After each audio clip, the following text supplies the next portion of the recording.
کتنی بڑی عظمت ہے رسول مکرم صلی اللہ علیہ وسلم کے اہل بیت کی، یہ ہر معمولی شعور والا بندہ بھی اس کا اندازہ لگا سکتا ہے۔ کچھ لوگ دنیا میں ایسے بھی ہیں جنہوں نے اپنی کتابوں میں یہ لکھا ہے کہ ہمارے مذہب کی لازمی اور ضروری چیزوں میں سے ہے کہ ہمارے ائمہ کا وہ مقام ہے جس پر نہ کوئی مقرب فرشتہ پہنچ سکتا ہے اور نہ کوئی اللہ کا نبی اور رسول پہنچ سکتا ہے۔ انا للہ و انا الیہ راجعون۔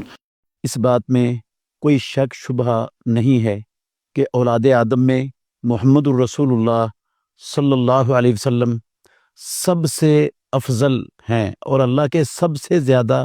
مقرب، پیارے اور محبوب ہیں۔ آپ صلی اللہ علیہ وآلہ وسلم انبیاء علیہم الصلاۃ والسلام کے پیشوا اور ان کے امام ہیں، اور آپ خاتم النبیین بھی ہیں۔ اللہ کی مخلوقات میں نہ دنیا میں نہ آخرت میں کوئی بھی محمد الرسول اللہ صلی اللہ علیہ وسلم کی شان کے برابر نہیں ہو سکتا۔ تو جس طرح رسول مکرم صلی اللہ علیہ وسلم اولاد آدم میں اللہ کی ساری مخلوقات میں سب سے افضل اور سب کے سردار ہیں، تو آپ صلی اللہ علیہ وسلم کے اہل بیت، آپ کا خاندان، وہ بھی اولاد آدم کے خاندانوں میں سب سے اعلیٰ اور سب سے زیادہ فضیلت والے اور سب سے افضل ہے۔ رسول مکرم صلی اللہ علیہ وسلم کا فرمان ہے صحیح مسلم شریف میں کہ ان اللہ اصطفیٰ کنانۃ من ولد اسماعیل، اللہ رب العالمین نے بنو کنانہ خاندان کو اولاد اسماعیل علیہ الصلاۃ والسلام سے چنا، منتخب کیا، ان کو فضیلت دی۔ واصطفیٰ قریشا من کنانۃ، اور کنانہ خاندان میں سے پھر اللہ نے قریش کو چنا، ان کو فضیلت، عظمت اور شان سے نوازا۔ اور واصطفیٰ من قریش بنی ہاشم، اور پیارے پیغمبر نے کہا پھر اللہ نے قریش کے خاندان میں سے بنو ہاشم کو چنا، ان کو سب سے افضل اور سب سے برتر اور بہتر قرار دیا۔ اور واصطفانی من بنی ہاشم، اور مجھے اللہ نے بنو ہاشم میں سے چنا اور سب سے افضل اور سب سے برتر قرار دیا۔ اولاد آدم کے جتنے بھی خاندان ہیں، محمد الرسول اللہ صلی اللہ علیہ وسلم کے اہل بیت، آپ کے خاندان کے افراد، لوگ جو مسلمان ہیں، وہ بھی رسول مکرم صلی اللہ علیہ وسلم کی فضیلت کی طرح باقی خاندانوں میں افضل ترین خاندان اور افضل ترین لوگ ہیں۔ صحیح مسلم شریف کے اندر حدیث ہے، حضرت زید بن ارقم رضی اللہ تعالیٰ عنہ اس کے راوی ہیں، حدیث لمبی ہے۔ یہ وہ خطبہ ہے جو رسول مکرم صلی اللہ علیہ وسلم نے حجۃ الوداع سے واپسی پر غدیر خم کے موقع پر صحابہ رضوان اللہ علیہ مجمعین کو دیا۔ وہ زید بن ارقم رضی اللہ عنہ نے بیان فرمایا ہے۔ اس میں رسول مکرم صلی اللہ علیہ وسلم نے فرمایا ایھا الناس انما انا بشر، لوگو یقیناً میں ایک انسان ہوں، یوشک ان یاتی رسول ربی، قریب ہے کہ میرے پاس میرے رب کا پیغامبر، ایلچی، مجھے اللہ رب العالمین کے پاس لے جانے والا آ جائے، فاجیبا، اور میں اس کی بات کو، اس کی دعوت کو قبول کر لوں، وانا تارکم فیکم ثقلین، اور میں تم میں دو بڑی اور بوجھل چیزیں چھوڑ کے جا رہا ہوں، اولہما کتاب اللہ فیہ الہدی والنور، ان میں سے ایک اللہ کی کتاب ہے جس میں ہدایت اور روشنی ہے، فخذوا بکتاب اللہ واستمسکوا بہ، کتاب اللہ کو پکڑ لو اور اس کو مضبوطی سے تھام لو، وحث علی کتاب اللہ ورغب فیہ، اور رسول اللہ صلی اللہ علیہ وسلم نے کتاب اللہ میں ترغیب دی اور اس پر خوب ابھارا رسول اللہ صلی اللہ علیہ وسلم نے اپنے صحابہ رضوان اللہ علیہ مجمعین کو۔ اور دوسری چیز، ثم قال، پھر آپ صلی اللہ علیہ وسلم نے فرمایا، وَأَهْلُ بَيْتِي، اور میں اپنے اہل بیت بھی تم میں چھوڑ کے جا رہا ہوں، اذکرکم اللہ فی اہل بیتی، اذکرکم اللہ فی اہل بیتی، اذکرکم اللہ فی اہل بیتی، میں تمہیں اللہ کی یاد دلاتا ہوں اپنے اہل بیت میں۔ 3 مرتبہ یہ رسول اللہ صلی اللہ علیہ وسلم نے اپنی پاک وحی والی زبان سے لفظ دہرائے۔ محترم ناظرین کرام، آپ اندازہ لگا سکتے ہیں اس سے کہ محمد الرسول اللہ صلی اللہ علیہ وسلم کے اہل بیت کی عظمت اور شان کتنی بلند ہے۔ رسول مکرم صلی اللہ علیہ وسلم نے اپنی زبان سے انہیں کتاب اللہ کے ساتھ ملا کر اہمیت، شان اور مقام امت کے لیے، امت کے آگے واضح فرما دی کہ اللہ کے نبی کا ان کو کتاب اللہ کے ساتھ ثقلین کہہ کر بیان کرنا، یہ رسول اللہ صلی اللہ علیہ وسلم کے اہل بیت کی عظمت کی بہت بڑی دلیل ہے۔ یہ حدیث مسند امام احمد کے اندر بھی ہے، جس میں لفظ ہیں، رسول اللہ صلی اللہ علیہ وسلم نے فرمایا انی تارکن فیکم الثقلین، میں تم میں دو بڑی اور بوجھل چیزیں چھوڑ کے جا رہا ہوں، احدہما اکبر من الآخر، ایک ان میں سے دوسری سے بڑی ہے، کتاب اللہ ہے و عطرتی، ایک اللہ کی کتاب ہے اور دوسری میری عطرت، میرے اہل بیت، میری ذریت اور میرا خاندان ہے۔ تو رسول مکرم صلی اللہ علیہ وسلم نے اپنے اہل بیت کو، اپنی عطرت کو کتاب اللہ کے ساتھ ملا کر بیان کیا اور کہا کہ میں دو چیزیں چھوڑ کے جا رہا ہوں، دونوں ایک دوسرے سے بڑے ہیں، اور جب تک تم ان دونوں سے ان کو پکڑے رکھو گے، ان کے ساتھ چلتے رہو گے تو تم ہدایت پر رہو گے، ان سے ہٹ گئے تو گمراہی تمہارا مقدر بن جائے گی۔ کتنی بڑی عظمت ہے رسول مکرم صلی اللہ علیہ وسلم کے اہل بیت کی، یہ ہر معمولی شعور والا بندہ بھی اس کا اندازہ لگا سکتا ہے۔ کچھ لوگ ہیں دنیا میں، یہ تو ہے مسلمانوں کا اجماعی عقیدہ کہ رسول اللہ صلی اللہ علیہ وسلم سب سے افضل ہیں، اور آپ کا خاندان بھی خاندانوں میں سب سے افضل ہے، لیکن کچھ لوگ دنیا میں ایسے بھی ہیں جنہوں نے اپنی کتابوں میں یہ لکھا ہے بابو ان الائمۃ افضل من الانبیاء انا للہ و انا الیہ راجعون، اور بعض لوگوں نے اپنی کتابوں میں یہ بھی لکھا ہے انا من ضروریات مذہبنا انا لائمتنا مقاما لا یبلغهم ملک مقرب ولا نبی مرسل، کہ ہمارے مذہب کی لازمی اور ضروری چیزوں میں سے ہے کہ ہمارے آئمہ کا وہ مقام ہے جس پر نہ کوئی مقرب فرشتہ پہنچ سکتا ہے اور نہ کوئی اللہ کا نبی اور رسول پہنچ سکتا ہے۔ تو یہ لوگ شاذ ہیں، ان باتوں کی کوئی حیثیت نہیں ہے، یہ لغو، لا یعنی اور بیہودہ باتیں ہیں۔ مسلمان ان باتوں سے برات کا اعلان کرتے ہیں۔ مسلمانوں کا اجماع ہے اس بات پر کہ اللہ کی مخلوقات میں سب سے افضل اللہ کے بعد محمد الرسول اللہ صلی اللہ علیہ وسلم ہے، اور آپ صلی اللہ علیہ وسلم کا خاندان، آپ کے اہل بیت، وہ دنیا میں خاندانوں سے اور دنیا کے اہل بیت میں سے سب سے افضل ہیں۔ اور اہل بیت سب کے سب، ان کی ایک بہت بڑی عظمت وہ رسول مکرم صلی اللہ علیہ وسلم کی صحبت ہے۔ صحبت یہ ایسی عظمت ہے جس کا مقابلہ دنیا میں کوئی چیز کر ہی نہیں سکتی۔ اگر کوئی شخص دنیا میں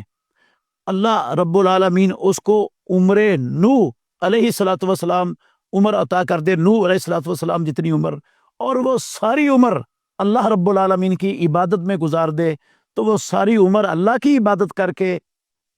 محمد الرسول اللہ صلی اللہ علیہ وسلم کی صحبت کا شرف پروردگار نے جن کو عطا کیا، ان کے شرف تک وہ نہیں پہنچ سکتا۔ علم، عمل، اس کی اہمیت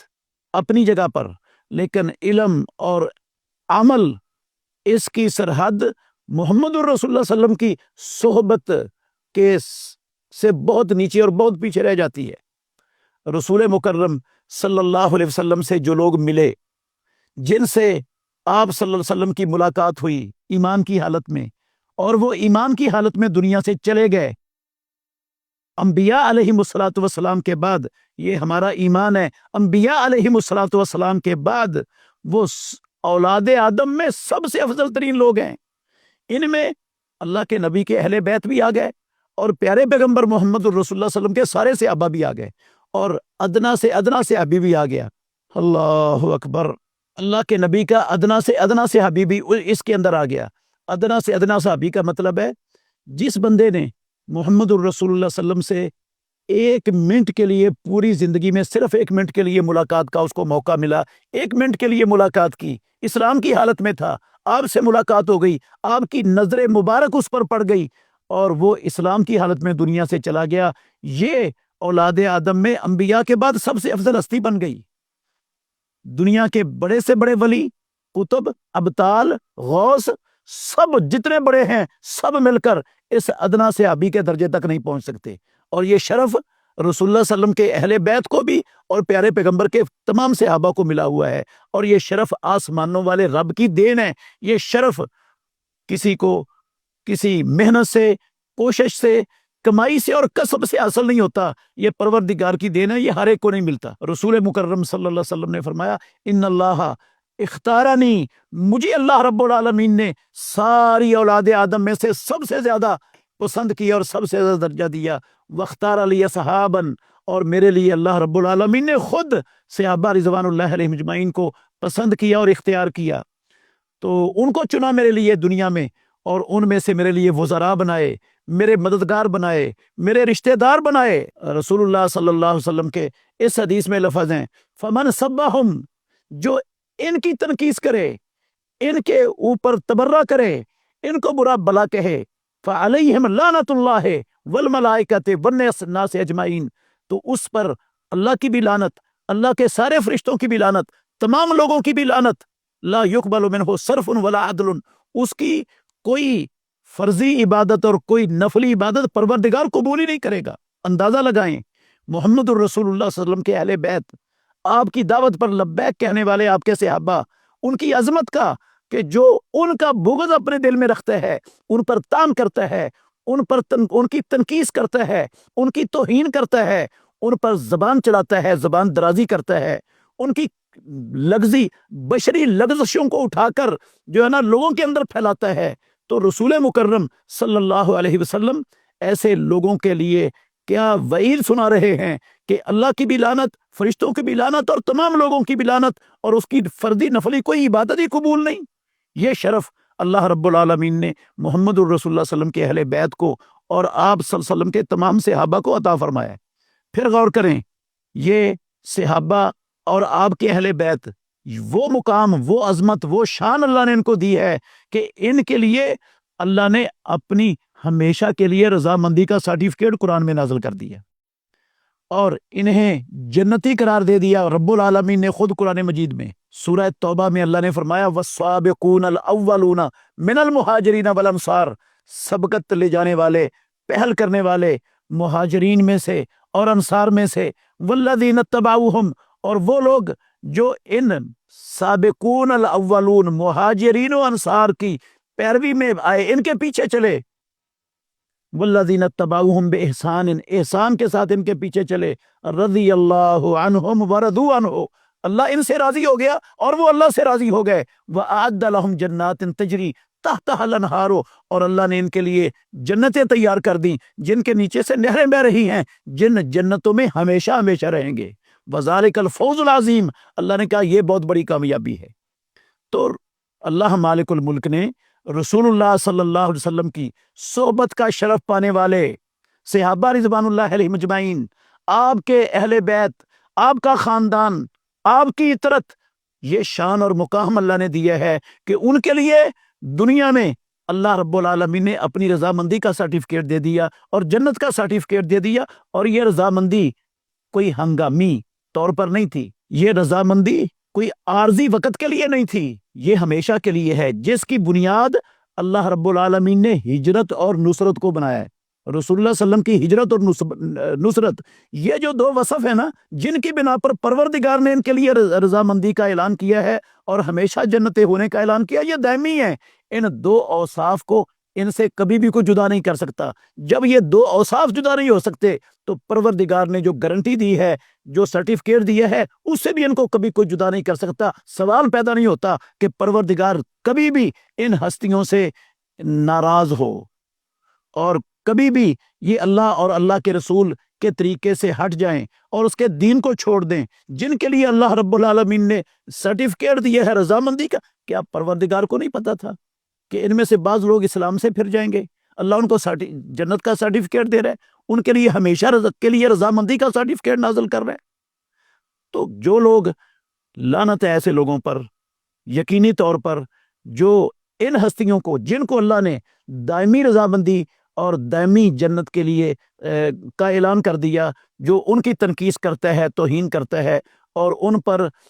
تبرہ کرتا ہے اور ان کے توہین کے الفاظ اپنی زبان سے نکالتا ہے، ایسے لوگ یقیناً لعنت کے مستحق ہیں تو محترم ناظرین کرام، یہ عظمت ہے پیارے پیغمبر محمد الرسول اللہ صلی اللہ علیہ وسلم کے اہل بیت اور آپ کے صحابہ کی۔ اس عظمت اور شان کا کوئی مقابلہ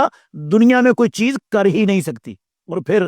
آخری آیت پڑھتا ہوں، دلائل تو بے شمار ہیں جو اجمالی طور پر اہل بیت کی فضیلت جن سے ثابت ہوتی ہے۔ آخری آیت ہے، اللہ نے فرمایا یوادون من حاد اللہ ورسولہ ولو کانوا آباءہم او ابناءہم او اخوانہم او عشیرتہم اولئک کتب فی قلوبہم الایمان وایدہم بروح منہ۔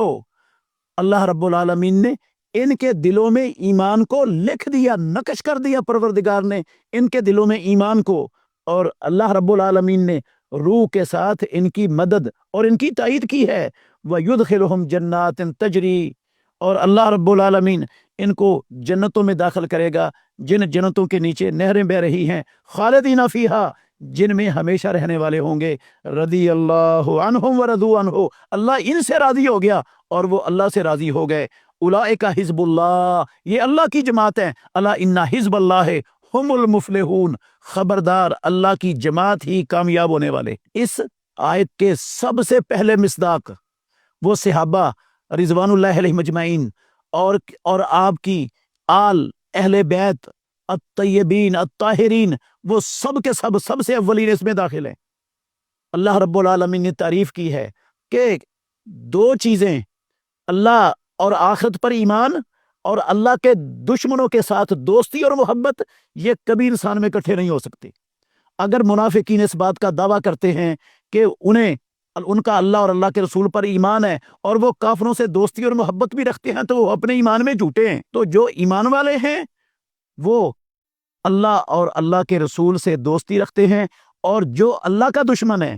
اللہ اور اس کے رسول کی مخالفت پر کمر بستہ ہے، وہ ان کے باپ ہیں، ان کے بیٹے ہیں، ان کے بھائی ہیں، ان کا خاندان برادری ہے، قریب ترین جتنے بھی لوگ ہیں، وہ ان کے ساتھ محبت نہیں کرتے، ان کے ساتھ دشمنی رکھتے ہیں۔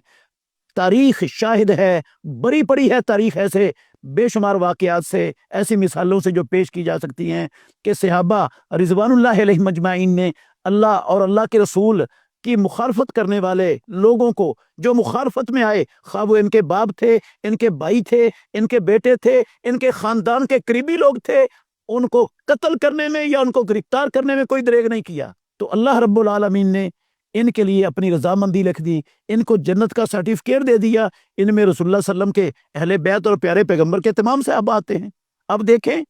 مشورہ دیا تھا بدر کے قیدیوں کے حوالے سے عمر ابن الخطاب رضی اللہ تعالیٰ عنہ نے کہ انہیں ان کے رشتہ داروں کو دو، اور ہر رشتہ دار اپنے رشتہ دار کی گردن اڑا دے۔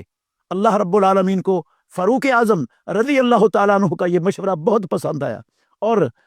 قید ہو گئے تھے رسول اللہ صلی اللہ علیہ وسلم کے چچا عباس رضی اللہ تعالیٰ عنہ، اور رسول اللہ صلی اللہ علیہ وسلم کے چچا زاد عقیل بن ابی طالب رضی اللہ عنہ یہ قید ہو گئے تھے۔ یہ بھی دوسرے قیدیوں کی طرح فدیہ دے کر چھوٹے، کیونکہ اللہ کی مخالفت میں آئے تھے۔ اور ابو العاص بن الربیع جو رسول اللہ صلی اللہ علیہ وسلم کے داماد تھے، وہ بھی قید ہوئے تھے۔ وہ اس شرط پر انہیں چھوڑا گیا کہ وہ رسول مکرم صلی اللہ علیہ وسلم کی لخت جگر آپ کی بیٹی سیدہ زینب رضی اللہ عنہا کو واپس بھیجیں گے۔ تو اللہ کے مقابلے میں، اللہ کے رسول کے مقابلے میں یہ لوگ کسی رشتہ داری کو، کسی قربت کو، کسی چیز کو خاطر و پرواہ میں نہیں لاتے تھے، اور اس بنا پر پروردگار نے کہا یدخلہم اللہ فی جنات، اللہ رب العالمین کو جنتوں میں داخل کرے گا جن کے نیچے سے نہریں بہ رہی ہیں۔ اللہ ان پر راضی ہو گیا، یہ اللہ پر راضی ہو گئے، اور یہ اللہ نے ہمیشہ کے لیے ان کے لیے جنتیں بنا دی ہیں۔ تو یہ محمد الرسول اللہ صلی اللہ علیہ وسلم کے اوپر ایمان لانے والے، جنہیں آپ کی صحبت کا شرف حاصل ہوا، آپ کے اہل بیت، آپ کے خاندان اور آپ کے تمام صحابہ، یہ شان اور یہ عظمت اور یہ مقام کی چند نصوص میں نے آپ کے سامنے پیش کی ہیں۔ اللہ رب العالمین ہمیں ان نصوص کو یاد رکھنے اور ان کی عظمت اور ان کی شان اور مقام کو سمجھنے اور اس کو ایک ایک بندے تک پہنچانے کی اللہ ہمیں توفیق عطا فرمائے۔